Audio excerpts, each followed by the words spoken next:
নমস্কার বন্ধুরা, মৌসুমী রান্নাঘরে আজকে তোমাদের স্বাগত। আমি আজকে একটা নতুন রেসিপি করছি, চাউমিনের বল। তোমাদের যদি ভালো লাগে এটা তোমরা ট্রাই করে দেখবে আর লাইক কমেন্ট শেয়ার করে দেবে।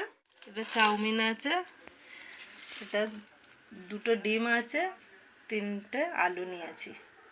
এগুলো সব সিদ্ধ বসাবো।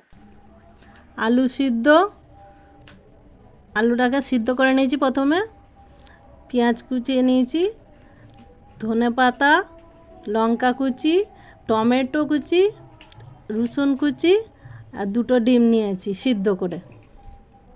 আলু সিদ্ধগুলো দিয়ে দিলাম, টমেটো কুচি, ধনে পাতা, কাঁচা লঙ্কা কুচি আর রসুন কুচি আর দুটো ডিম সিদ্ধ দিয়ে, আর এতে একটু লবণ দেবো, একটু জিরে গুঁড়ো দেবো, দিয়ে একসঙ্গে সব মেখে নেব।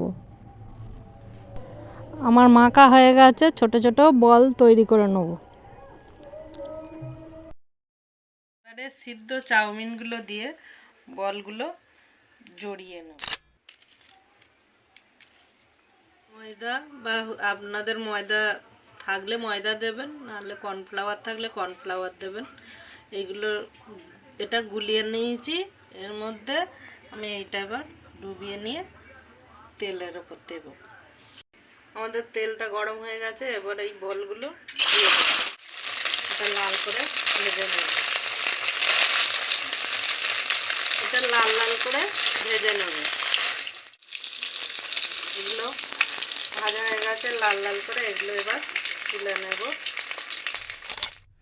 রেডি আমাদের চাউমিনের বল। এটা সস দিয়ে আপনারাও খাবেন।